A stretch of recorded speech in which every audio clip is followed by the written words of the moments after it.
Amin. Ya, shalom. Selamat pagi Bapak Ibu sekalian. Terima kasih untuk lagu pertama, karena kita masih menunggu lagu keduanya ya. Lagu pertama dari Mazmur Bakti apa tadi namanya? Gema Eva. Luar biasa ya. Ini yang sudah kita nikmati dan tentunya menjadi berkat buat kita, karena jujur saja Condro dulu punya lagu suara ya. Condro dulu punya. Kenapa saya bilang dulu? Karena sepertinya hilang di telan alam di telan waktu ya, karena kesulitan untuk latihan dan lain sebagainya ya. Tadi saya sempat ngobrol-ngobrol, luar biasa. Saya kira, maaf ya, biasanya paduan suara itu 60 tahun ke atas gitu ya, karena mereka waktunya lebih fleksibel. Wow, masih muda-muda, masih dipakai Tuhan untuk memberkati ya. Jadi luar biasa. Saya tahu pujian yang mungkin kita dengar hanya 2-3 menit, 5 menit maksimal, mereka latihan berjam-jam ya. Mereka latihan berjam-jam, mereka ambil komitmen untuk latihan. Wow, luar biasa ya. Jadi ini semoga menginspirasi Condro sehingga kita kembali punya paduan suara gitu ya Pak. Biarkan ya. Oke, kita akan masuk di dalam firman Tuhan kita. Dan bulan ini tentu berhubungan dengan Paskah ya. Dan bulan ini kita sedang membahas tentang satu perikop kematian dan kebangkitan Kristus yang menyatukan. Dan hari ini kita khusus bicara tentang kematian yang menyatukan. Saya ambil dari Roma pasal 3 ayat yang ke-21 sampai 26. Ini yang menjadi acuan kita ya. Roma 3 ayat 21 sampai 26 ya. Saya akan baca ayat 21 dan Bapak Ibu sekalian ayat 22, demikian seterusnya sampai kita selesai di ayat 26 ya.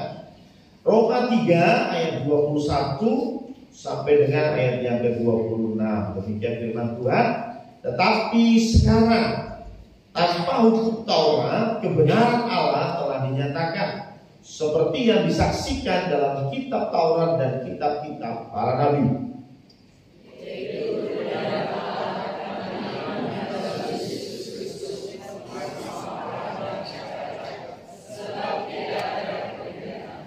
Karena semua orang telah berbuat dosa dan telah kehilangan kemuliaan Allah.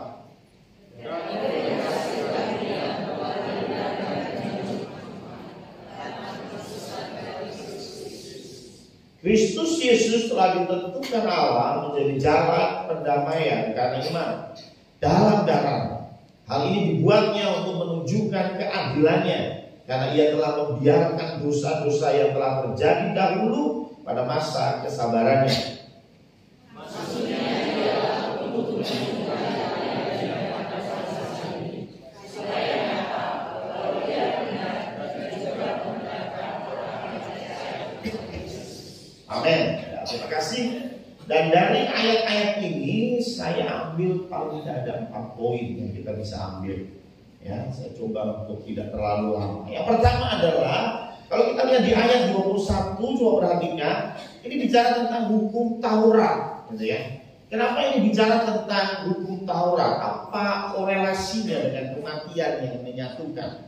Jadi rupanya ini bicara pada orang-orang Yahudi yang pada waktu itu mereka berpegang pada hukum Taurat. Ya, Bapak Ibu perlu tahu bahwa Roma ini surat yang ditulis oleh Rasul Paulus kepada jemaat di Roma. Dan kemungkinan besar ketika surat ini ditulis, Injil belum ada. Matius, Markus, Lukas belum ada, ya. Injil pertama itu dipercaya Markus itu kurang lebih tahun 50, ya. Injil terakhir Yohanes itu ditulis kurang lebih tahun 90, ya. Tetapi tulisan di Roma ini jauh lebih tua, ya. Artinya ketika Paulus menyampaikan ini pasti acuannya adalah hukum Taurat di Perjanjian Lama. Dan yang menarik, hukum Taurat itu sebetulnya tidak bisa menyelamatkan orang. Ayat 20, kalau saya mundur sedikit Roma 3, sebab tidak seorang pun yang dapat dibenarkan di hadapan Allah oleh karena melakukan hukum Taurat. Karena justru oleh hukum Taurat orang mengenal dosa. Hukum, ketika hukum itu ada, baru kesalahan dihitung. Sebelum hukum itu ada, ya nggak dihitung. Betul ya? Kalau kita mundur mungkin 100 tahun yang lalu, ketika kita naik mobil tanpa rating sen, ya, tanpa sen, tanpa lampu belok, kita nggak akan kena tilang. Dan zaman itu belum ada aturan tentang harus ada sen, harus ada plat nomor, harus ada pajak, belum ada. Karena belum ada, kita nggak akan kena tilang, kita nggak akan salah. Hukum Taurat juga sama. Hukum Taurat ada bukan untuk menyelamatkan, karena jelas nggak mungkin hukum Taurat menyelamatkan. Do you know kenapa? Satu kali saya pernah ngobrol sama orang Yahudi. Nah, orang Yahudi ini orang yang zaman Tuhan Yesus gitu. Jadi mereka konsepnya Perjanjian Lama. Mereka bilang bahwa Allah yang benar itu Yahweh. Ini ada di Perjanjian Lama. Dan banyak sekali aturan. Kamu akan selamat kalau kau ikut aturan ini. Kau akan selamat. Saya bilang satu hal. Adam dan Hawa cuma dikasih satu aturan. Betul ya? Berapa aturan? Satu. Tuhan gak kasih aturan banyak-banyak. Aturan buat Adam dan Hawa cuma satu. Sukses? Kita semua tahu jawabannya, ya. Ya, dikasih aturan cuma satu, dan itu pun gak berhasil dilakukan. Bagaimana mungkin kita bisa melakukan ada 613 aturan di Perjanjian Lama? Di hukum Taurat ada 613. Itu ngapalinnya itu setengah mati. Apalagi melakukannya. Ya. Adam dan Hawa loh, satu aja gak bisa. Kita disuruh melakukan 613. Kira-kira mungkin gak? Kira-kira hukum Taurat bisa nggak menyelamatkan? Logikanya begitu tuh, ya. Maka dari itu dikatakan bahwa ada kasih karunia yang Tuhan siapkan.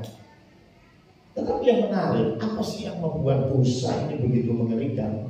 Coba kita lihat di dalam Roma 3 ayat 23. Karena semua orang telah berbuat dosa dan telah kehilangan kemuliaan Allah. Jadi rupanya yang hilang ketika dosa itu ada, yang hilang itu apa? Kemuliaan Allah. Apa yang kemuliaan Allah? Apa yang hilang? Kemuliaan Allah. Apa itu kemuliaan Allah? Bapak Ibu, menarik sekali. Manusia adalah makhluk yang paling luar biasa di planet ini. At least, ya. Jangan tanya saya kalau planet lain gimana Pak Pendeta, ya. Nanti pendalaman Alkitab, ya, jilid berikutnya di FU, ya. Nanya-nanya, ya, masalah bumi bulat lah, ya, bumi datar lah, ya. Nah, kalau kita bicara tentang makhluk yang paling sukses di planet ini, itu manusia. Setuju ya? Ada banyak teori lah tentang evolusi Darwin dan lain sebagainya. Oke, no problem ya. Ya, tapi intinya adalah kita ini bisa sukses kenapa sih? Menurut saya satu hal, kreativitas, adaptasi itu kita punya. Ya, kalau kita dibandingkan sama semut itu beda jauh. Semut itu bisa mengangkat 70 sampai 100 kali berat badannya. Jadi bayangin, kalau saya ini semut, saya berat 90 kilo. Berarti kalau saya bisa ngangkat 9 ton. Kalau saya semut, saya bisa ngangkat 9 ton ya. Dan itu normal buat semut ya. Saya 90 kilo, ngangkat beras 25 kilo ya setengah mati ya. Ya, kita lemah. Power kita gak ada apa-apanya ya, kita gak bisa bertahan dalam dahsyatnya alam. Tapi kita punya kreativitas. Dan yang menarik, kreativitas itu salah satu dari sifat Allah. Betul ya? Coba lihat kanan kiri, wajahnya gak ada yang sama. Betul ya? Saya dari sini aja mengamati, ada yang bunder, ada yang lonjong, ada yang kotak, ada yang segitiga. Saya berpikir Tuhan itu begitu kreatif. Betul ya? Pernah jalan-jalan gak ke pegunungan gitu ya? Oke lah, pegunungan itu hijau, indah, tapi gak pernah kita temui hal yang sama. Ya, kita pergi ke puncak, kita pergi ke Bandungan, ya beda gitu ya, bentuknya beda dan sama-sama cantik. Ya. Dan yang menarik adalah itu bentuk kreativitas Allah. Dan kita punya itu. Dan ketika kita jatuh di dalam dosa, kreativitas itu hilang. Kecerdasan itu hilang? No. Jadi kemuliaan Allah yang hilang itu apa? Kemuliaan Allah yang hilang adalah tujuan kita menjadi menyimpang. Allah berikan tujuan kepada Adam dan Hawa untuk bekerja bagi Allah. Kamu saya tempatkan di Taman Eden untuk mengusahakan dan mengelola kamu. Untuk siapa? Untuk kemuliaan Tuhan. Tapi sekarang manusia, sekarang kan Kejadian pasal 11 sudah berbeda. Manusia dengan segala teknologi yang ada, kecerdasan yang ada, mereka kumpul jadi satu, mereka bikin sebuah menara. Untuk kemuliaan Tuhan? No. Untuk kemuliaan mereka sendiri. Ya. Itu konsep kehilangan kemuliaan. Itulah mengapa di Roma 12 ayat 2 jadi buka, Roma 12 ayat 2 berkata, jangan kamu menjadi serupa dengan dunia ini, tetapi berubahlah oleh pembaruan budimu, sehingga kamu dapat membedakan manakah kehendak Allah, apa yang baik, yang berkenan kepada Allah, dan yang sempurna. Karena orientasi manusia yang berdosa itu berbeda.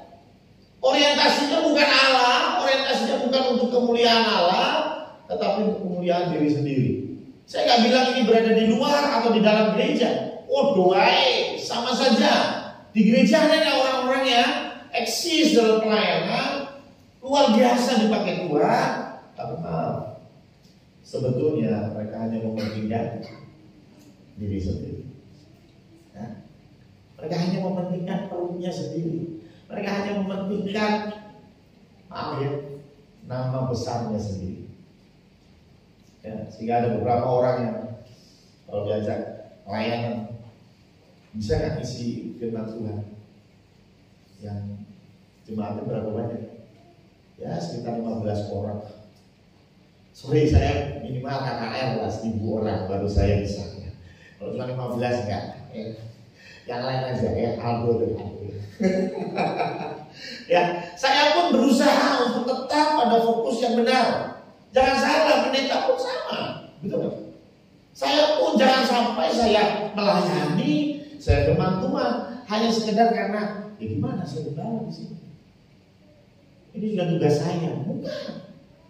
Tetapi ayo saya harus punya komitmen bahwa apa yang saya lakukan bukan karena saya gembala, tapi karena saya orang yang sudah ditebus dan cara pikir saya harus berubah, bukan lagi untuk kesayaan, tetapi untuk kediaan, untuk kemuliaan Tuhan. Itulah mengapa kemuliaan ini sudah hilang. Banyak orang berpikir hanya untuk kepentingan sendiri. Banyak orang berpikir hanya untuk apa yang saya dapat. Ya, apa yang saya dapat? Ya, saya kira ini kita sudah bosan dengar slogan-slogan itu ketika kemarin kampanye. Betul? Kemarin kampanye kan boleh semua orang bilang apa? Wis, saya mau berbakti bangsa dan negara ini. Tuh, kalau memang iya, that's good. Ya. Tapi berapa banyak? Berapa persen? Dan itu akan terbukti ketika mereka ada di dalam kekuasaan. Hal yang sama dengan kita. Ketika kita diberikan kepercayaan dalam pelayanan, ya, ingatlah jangan sampai menyimpang. Apa yang kita lakukan bukan untuk kebesaran nama kita, tetapi untuk kemuliaan nama Tuhan.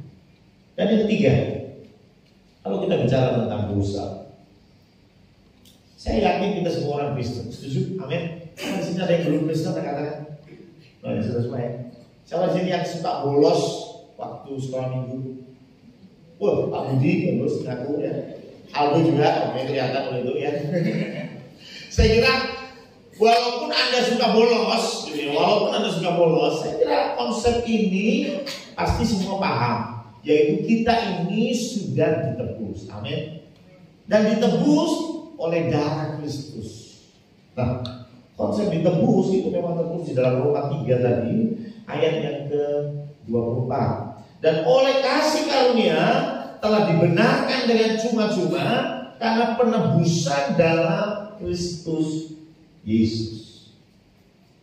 Ini yang kemudian kita berpikir bahwa kita ini dapat kasih karunia, dapat penebusan, dan kita mulai main-main dengan penebusan ini.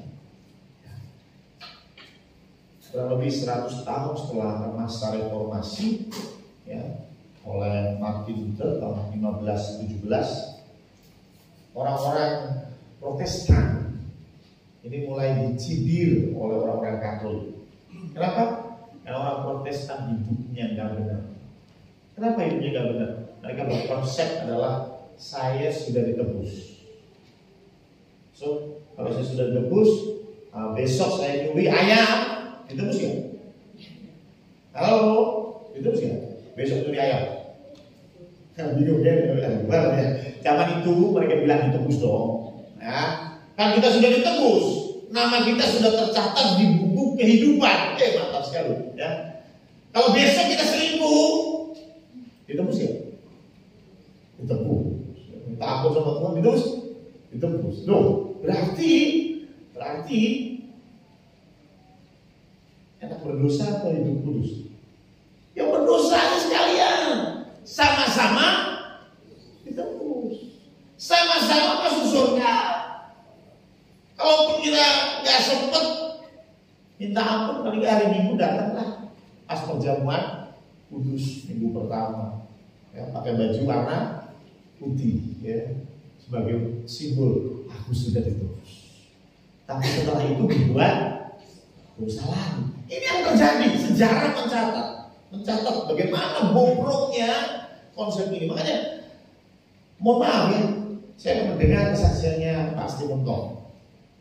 Pak Steven Tong pernah pelayanan ke satu daerah yang di luar Jawa, dan ini ternyata ada mayoritas Kristen juga di sana. Yang menarik, Pak Steven Tong naik bis umum, dan dia bawa barang-barang yang banyak. Dan barang-barang ini ditaruh di atas bis, di atas. Ya. Dan ketika dalam perjalanan, dia ingatkan ke kondektur, Pak, tolong lihatin barang saya, jangan sampai hilang. Lihatin. Kondektur itu bilang apa? Oh tenang Pak Pendeta, ini kita baru lewat kampung Muslim, aman. Nah nanti kalau kita lewat kampung Kristen, saya akan perhatikan betul barang Bapak. Jadi rupanya image-nya jadi kacau gitu ya. Kita yang sebagai orang Kristen malah image-nya nggak benar, gitu ya. Karena itu tadi cara berpikirnya loh. Oh kita sudah ditebus kok. Ya, kita mau bikin apa saja, kita sudah ditebus. Nah ini yang kemudian kita menilai rendah kasih karunia Tuhan. Kita menilai kasih karunia Tuhan itu diberikan cuma-cuma karena nggak ada harganya. No, bukan itu. Kasih karunia Tuhan diberikan bukan karena nggak ada harganya bro, karena dia tidak bisa kita bayar. Betul, makanya Tuhan bilang, aku ini Bapa, engkau Bapa. Sama di sini yang bisa mengukur kasih Bapa di dunia. Ya. Biasanya kita ketika remaja, Febri gitu ya. Apa lagi di sini yang masih muda? Ya. Mas Firman, Mas Muda. Biasanya kalau belum jadi bapak, biasanya tidak menghargai seorang ayah. Betul ya? Saya pun pernah ada di fase itu. Ya. Kita nggak terlalu menghargai. Dan begitu kita menjadi seorang bapak, gimana Mas Aldo mulai mikir bayar listrik, ya, mulai mikir cicilan rumah, mulai mikir bensin, mulai mikir uang saku. Wah, kita baru mikir, wow, apa yang sudah dilakukan bapakku luar biasa. Betul kan? Ketika kita jadi anak, kita nggak berpikir sejauh itu. Kita mikirnya pokoknya saya minta ada. Saya minta motor, dibelikan motor. Kalau nggak dibelikan motor, ngamuk. Yang ngambek nggak mau sekolah, pokoknya sampai motor datang. Tapi juga Anda jadi seorang bapak, Anda tahu perlu kebesaran hati untuk merawat bocil mobil kalian, betul ya? Perlu effort yang luar biasa membesarkan anak-anak seperti kalian, gitu ya. Hal yang sama, kita nggak bisa bayar apa yang ayah kita sudah lakukan, apa yang sudah ibu kita lakukan untuk kita. Ibu kita lakukan itu cuma-cuma, ayah kita lakukan itu cuma-cuma, bukan karena nggak ada harganya, tapi karena harganya tak ternilai. Karena itu firman Tuhan sebetulnya sudah kasih warning di sini. Coba kita lihat di dalam Ibrani 6 ayat 4 sampai 6. Ibrani 6 ayat 4 sampai 6. Sebab mereka yang pernah diterangi hatinya, yang pernah mengecap karunia surgawi, dan yang pernah mendapat bagian dalam Roh Kudus. Jadi orang-orang yang percaya, orang-orang yang diberi Roh Kudus, dan yang mengecap firman yang baik dari Allah, dan karunia-karunia dunia yang akan datang. Wah, ini orang yang luar biasa. Tapi ayat 6 berkata, namun yang murtad lagi, namun yang menyangkal Kristus lagi. Yang ini bukan saya ngomong, firman Tuhan ngomong. Kita kadang-kadang sukanya ayatnya, semerah apapun dosamu akan dibuat jadi putih seperti salju. Amin, saudara. Amin. Pulang ini dosa lagi. Tapi Tuhan bilang, kalau kamu sudah tahu kebenaran, you sudah tahu firman, namun murtad lagi, firman Tuhan bilang, tidak mungkin diperbaharui sekali lagi sedemikian sehingga mereka bertobat. Sebab mereka menyalibkan lagi anak Allah bagi diri mereka dan menghinanya di muka, merendahkan kasih karunia. Tuhan Yesus mati bukan untuk direndahkan.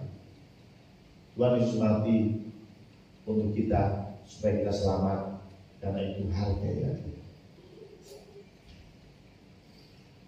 Saya pernah dengar satu, bukan ya, iya, jam dulu masih belum ada YouTube. Zaman dulu ada kalau nggak salah apa ya, kayak reality show gitu. Ya, ada salah satu anak, dia SMA dan dia malu sekali dengan ayahnya. Karena apa? Karena ayahnya hanya tukang beca. Dia malu sama teman-temannya, nggak mau ngomong kalau ayahnya itu tukang beca. Dia nggak mau teman-temannya datang ke rumah karena dia malu, rumahnya kecil dan jelek. Dia malu. Tapi yang menarik di situ yang dibuka di acara itu, saya melihat banyak orang Kristen nggak bisa jawab ketika ditanya, kenapa Yesus mati telanjang? Kenapa Yesus tersalib kayu salib? Ini bukan salib Katolik, kalau ada Katolik ada Tuhan Yesus. Ini salib kebangkitan, sudah bangkit. Kalau Katolik salibnya salib Jumat Agung ya. Oke lah ya, itu perkara simpel ya. Tapi banyak orang yang kemudian malu dengan salib, nggak bisa jawab kenapa Yesus mati telanjang. Loh, serius telanjang? Kalau Bapak Ibu lihat yang versi Katolik itu masih ada kain menutupi ya. Tapi dalam firman Tuhan itu jelas Yesus mati telanjang. Ya. Jadi itu versi yang lebih sopan. Sebetulnya Yesus mati telanjang. Bahkan ada yang bilang maaf ya, Tuhanmu itu mati, bahkan maaf seperti anjing.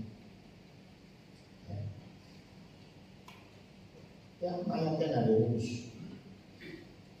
Tapi kalau kita tahu kebenaran ini, seperti seorang SMA tadi mengerti ayatnya, bahkan dia jadi tukang beca untuk menghidupi dia. Harusnya dibangga. Ayahku tukang beca, tapi dia berlaku seperti itu untuk memberi saya. Harusnya kita punya mental yang sama. Saya bangga dengan salib Kristus. Saya bangga dengan Yesus yang mati telanjang. Kenapa? Karena ini bukti cintanya kepada aku. Apa yang sudah dibuat oleh Allahmu? Yang dibuat oleh Allahku, dia turun ke dunia dan mati di kayu salib dengan cara yang paling hina untuk menebus saya. Dan karena itu hormatilah kasih kamu. Firman Tuhan jelas. Hanya firman Tuhan bilang ketika seorang perempuan yang kedapatan berzina, kemudian banyak orang mau lempar batu, dia bilang kepada Tuhan Yesus, apa yang harus kita perbuat dengan perempuan ini? Dan Yesus menulis di tanah. Tuhan bilang begini, yang tidak berdosa lempar. Satu-satu mundur, tinggal Yesus sendiri. Oke. Terus setelah Yesus sendiri, dia bilang, aku pun tidak akan menghakimi kamu, aku pun tidak akan menghukum kamu. Tapi satu kata yang menarik, pergilah. Dan itu. Kadang-kadang kita lupa ayat yang berikutnya.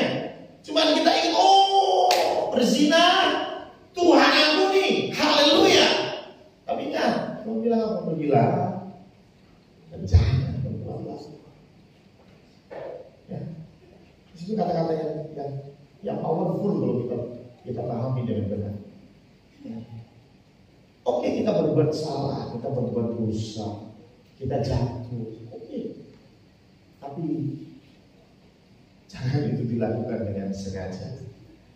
Jangan dilakukan dengan merendahkan kasih karunia. Dan kita berkata, easy. Hari Minggu saya datang ke gereja, minta ampun sama Tuhan, dan selesai. Nah, dan gitu ceritanya. Coba kita lihat juga di dalam Roma 11 ayat 20, 21 dan 22.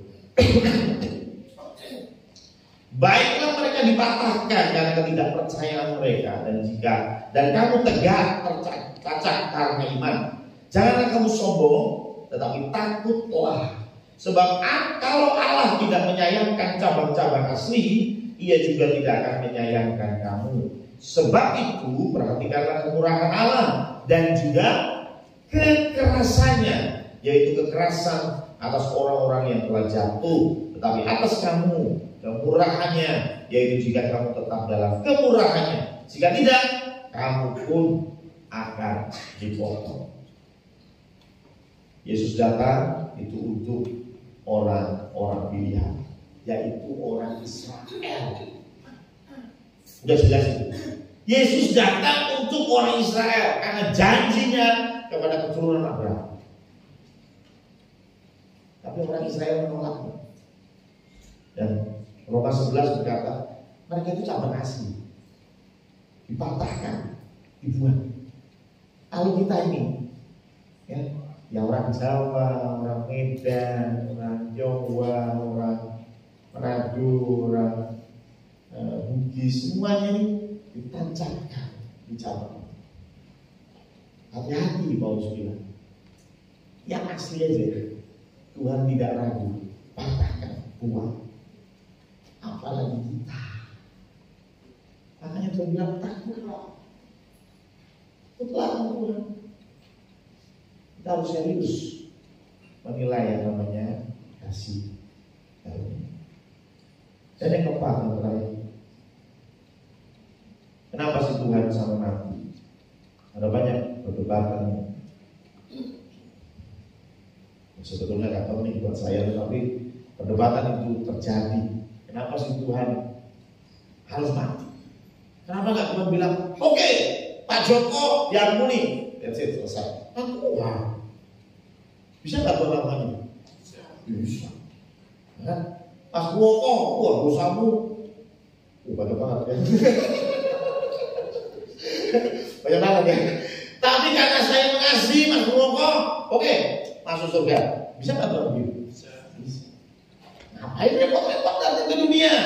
Ngapain repot-repot harus pikul salib, bahkan harus mati di kayu salib, bahkan matinya pun maaf dengan telanjang dan penuh luka seperti anjing. Ya? Dengan cara yang paling hina Tuhan Yesus mati.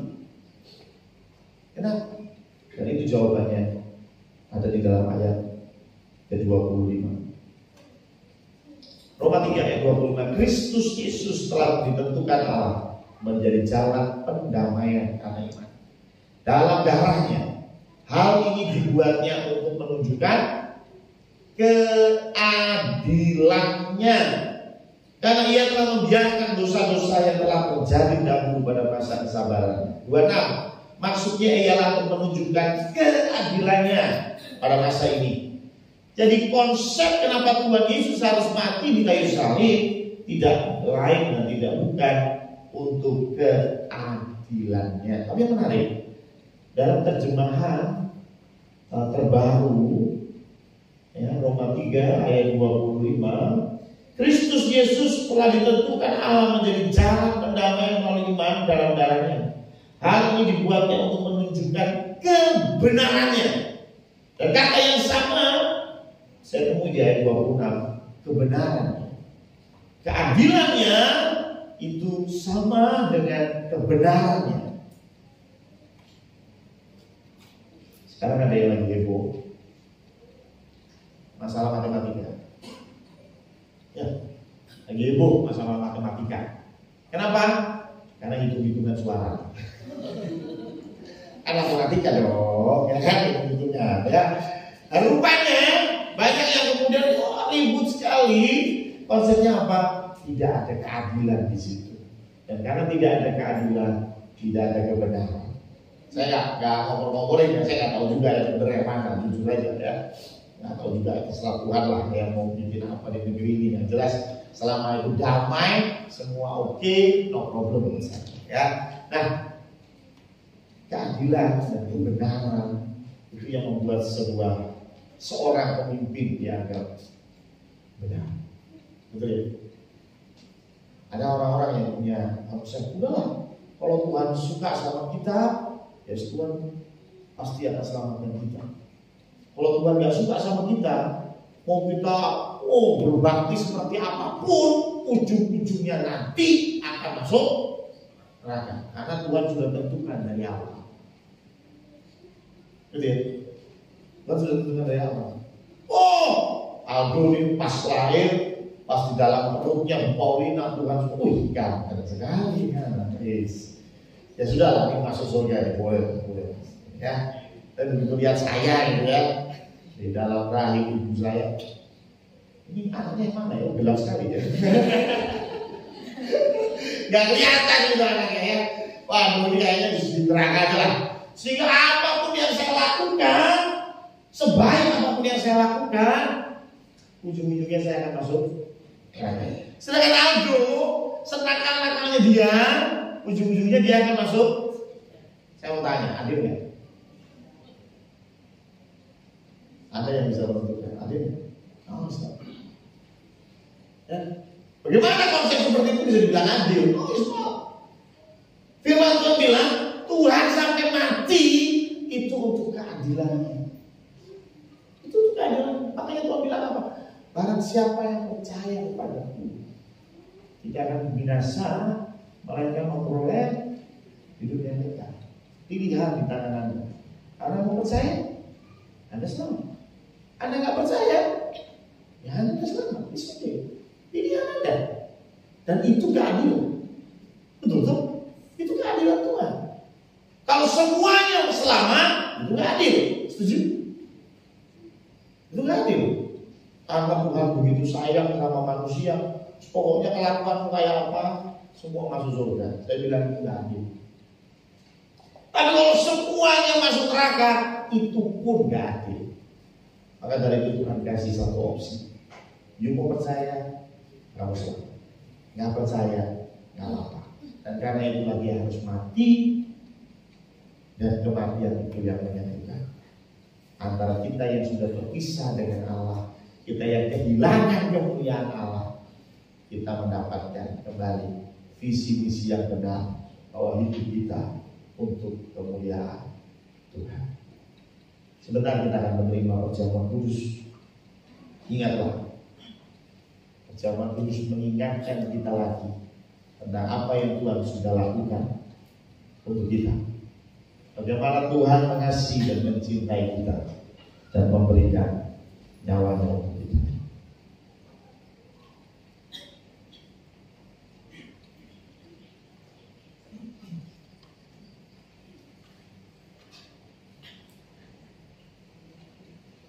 Saudara di pujian PAW dan petugas perjamuan kudus untuk menghadiri depan. Sebelum kita menerima perjamuan kudus yang sebentar kita akan nikmati bersama-sama, ada 3 hal yang selalu saya sampaikan berulang-ulang supaya Bapak Ibu memahami betul. Yang pertama adalah roti dan anggur yang akan kita terima itu adalah roti biasa dan anggur biasa. Tetapi roti dan anggur ini adalah lambang dari tubuh dan darah Kristus. Karena ini adalah lambang, maka hormatilah. Sama seperti kita menghormati merah putih, kita harus jauh lebih menghormati roti dan anggur. Yang kedua, siapa yang berhak ambil? Firman Tuhan bilang, yang layak ambil dan makan. Tetapi jujur, kita semua tidak layak. Tetapi firman Tuhan berkata bahwa kita dilayakkan untuk datang ke hadirat-Nya. Karena itu pujilah hatimu masing-masing. Kalau masih ada Yesus Kristus sebagai Tuhan dan Juru Selamatmu satu-satunya, ambil dan nikmati. Tapi kalau mau ragu seperti Thomas, minta Tuhan, badai yang sedang menerpa hidupku begitu besar. Aku ragu Tuhan. Aku ragu bahwa Engkau adalah Tuhan dan Juru Selamat. It's okay. Berdoa dan minta Tuhan yang kuatkan iman. Seperti Thomas yang ragu, Tuhan datang kepada Thomas dan bilang, ini lubang, cek sendiri. Dan yang ketiga, untuk apa kita lakukan ini? Firman Tuhan bilang, lakukan lagi untuk mengingat akan. Kita nyanyikan satu ujian sebelum kita masuk di dalam doa.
Tuhan Allah Bapa kami.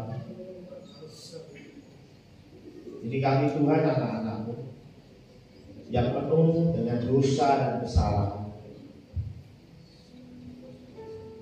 Ampuni kami ketika kami jatuh dan jatuh lagi. Ampuni kami ketika kami kembali ke dalam lubang dosa yang sama. Tuhan, kami tahu Engkau tidak hanya mengasihi kami, tetapi Engkau adalah Allah yang adil. Berikan kami rasa kegentaran itu. Berikan kami rasa ketakutan itu, sehingga kami tidak lagi main-main dengan dosa. Kami tidak lagi memandang rendah pengorbanan-Mu di kayu salib, tetapi biarlah kami menghargai, menjaga, dan melakukan rencana keselamatan dengan baik. Ampuni kami ketika kami jatuh di dalam kesalahan-kesalahan yang sengaja maupun tidak sengaja kami lakukan.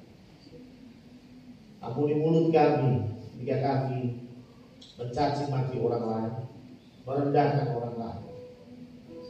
Ampuni tangan kami ketika tangan kami berlaku kasar kepada pasangan kami. Ketika tangan kami melakukan hal-hal yang najis di hadapan Tuhan. Ampuni kami Tuhan. Maafkan kami ketika kami menjadi seorang anak yang kurang ajar kepada orang tua kami.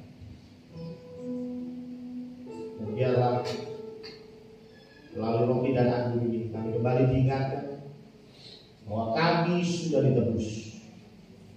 Kami yang lama sudah berlalu, kami yang baru sudah datang. Kami yang mau dibentuk, kami yang mau memuliakan Tuhan di dalam hidup kami. Terima kasih Tuhan, terima kasih. Hamba-Mu tumpang tangan atas roti dan anggur ini, sehingga anggur dan roti menjadi lambang bagi tubuh dan darah Kristus yang tercurah. Hanya di dalam nama Allah Bapa, Allah Putra, dan Allah Roh Kudus, yaitu Allah yang Esa. Amin.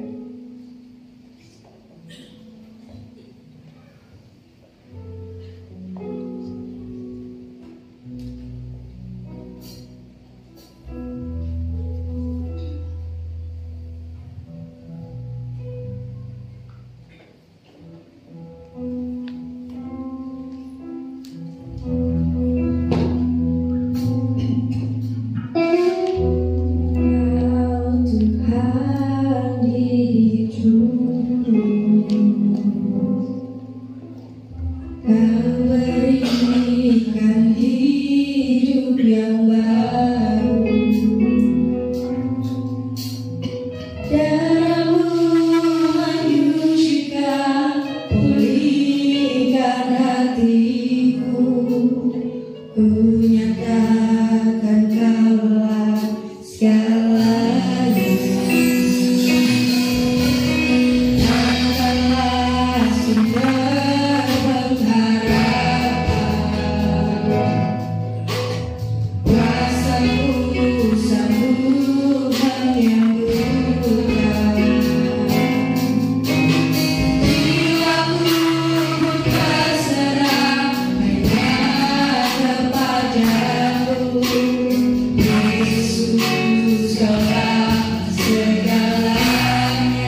Bapak Ibu bisa melihat pesan yang ada di roti ini.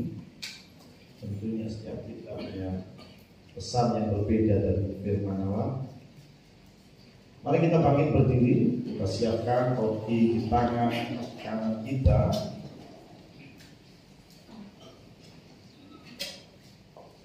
Kita akan tinggi di atas kepala untuk menghormati, karena ini adalah lambang dari tubuh Tuhan. Sebelum kita makan bersama-sama, dengarkan firman Tuhan ini. Ada waktu ia diserahkan, yang mengambil roti, memecah-mecahkannya, serta berkata, inilah tubuhku yang terpecah-pecah bagi kamu. Perbuatlah ini menjadi peringatan akan. Mari kita makan bersama-sama di dalam nama Allah Bapa, Allah Putra, dan Allah Roh Kudus, yaitu Allah yang Esa. Amin.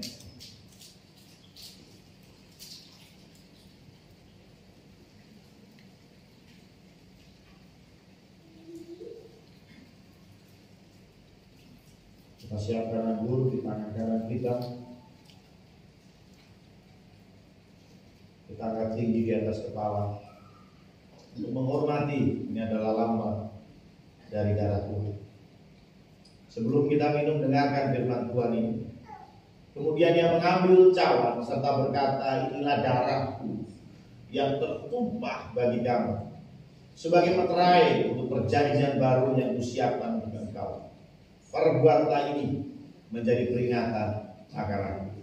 Mari kita minum bersama-sama, hanya di dalam nama Allah Bapa, Allah Putra, dan Allah Roh Kudus, yaitu Allah yang Esa. Amin.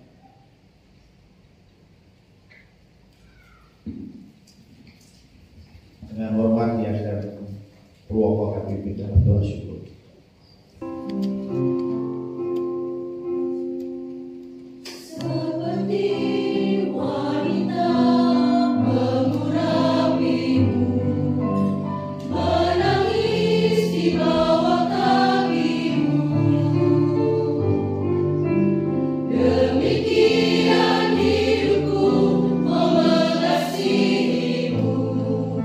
Yesus engkau baik.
Salam, selamat pagi Bapak Ibu yang terkasih di dalam cintanya Tuhan. Kita akan menyimak beberapa warta untuk kegiatan kita selama sepekan. Yang pertama, kami mewakili seluruh jemaat Gereja Esa Amanse Condrokusumo mengucapkan terima kasih buat pelayanan paduan suara Gema Efrata dari GIA Gading. Semoga dimanapun Bapak Ibu melayani menjadi berkat dan memperoleh berkat dari kemuliaan nama Tuhan. Untuk warta sepekan,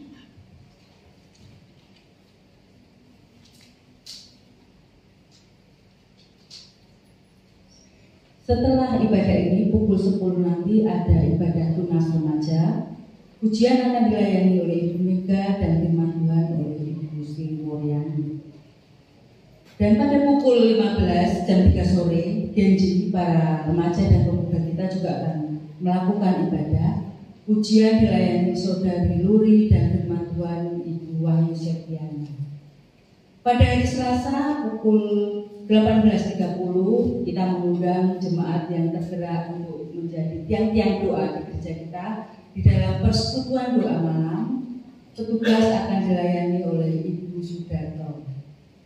Hari Jumat 8 Maret 2024 pukul 18.30 dua KPK akan bersama-sama melakukan ibadah gabungan KPK Kasih dan Sukacita bertempat di Bapak Lukas Purwanto. Pujian Ibu Febe Kristiana dan firman Tuhan akan dilayani oleh Pendeta Samuel Priyo Utomo. Pada hari Sabtu pukul 15.30 para anak-anak kecil kita akan bergabung di dalam ibadah Joy Kid Kingdom, di mana untuk pujian akan dilayani oleh Ibu Martina. Untuk firman Tuhan kelas umur 3-8 dilayani Ibu Riati, dan kelompok umur 9-11 dilayani oleh Ibu Wiji Lestari. Untuk para petugas pelayanan minggu depan dan warta keuangan, Bapak Ibu bisa simak di warta yang sudah di-share di grup jemaat. Untuk warta khusus, telah dibuka pendaftaran PAUD Alpha tahun 2024 dan 2025 dengan persyaratan yang sudah tercantum di warta. Untuk Bapak Ibu yang memiliki balita anak-anak usia 3-4 tahun dapat mendaftarkan diri menghubungi Ibu Ina. Katekisasi baptisan air dimulai pukul 12 nanti siang di Pastori. Untuk tambahan pengumuman yaitu khusus kaum wanita pada hari Senin besok tanggal 4 Maret pukul 5 sore gereja kita ketempatan untuk ibadah wanita daerah 1. Jadi diharapkan kehadiran para wanita, tidak hanya ibu-ibu ya, para wanita. Ya, Persekutuan Wanita Kristen bertempat di GIA Condrokusumo untuk pelayanan pujian dan musik dari GIA Condrokusumo dan firman Tuhan dari GIA Tanah Mas. Itu saja warta sepekan yang harus mendapatkan perhatian kita semua. Terima kasih. Ya, terima kasih. Untuk pengumumannya saya sedikit revisi ya. Untuk ibadah minggu depan, ya minggu depan tanggal 10 Maret 2024 untuk membawa firman Tuhan di ibadah pagi bukan saya, karena saya ada tugas tukang mimbar di GIA Sukoharjo, ya Sukoharjo Pak Ignatius, ya Sukoharjo. Ya mau ganti sama sedikit ya, agak kacau ya. Ibu lah ya, pokoknya mungkin orang Pak Ignatius mungkin keliru gitu. Ya itu jadi untuk ibadah minggu pagi ya tanggal 10 Maret firman Tuhan akan disampaikan oleh Diaken Purwo. Ya, jadi itu revisi dari saya. Saya kira itu aja. Selain itu sudah oke. Ya, dan kembali saya mengingatkan untuk Bapak Ibu yang mau memberikan persembahan bisa langsung ke kotak depan setelah nanti doa penutup ya. Mari kita bagi berdiri, kita akan tutup ibadah kita dengan doa.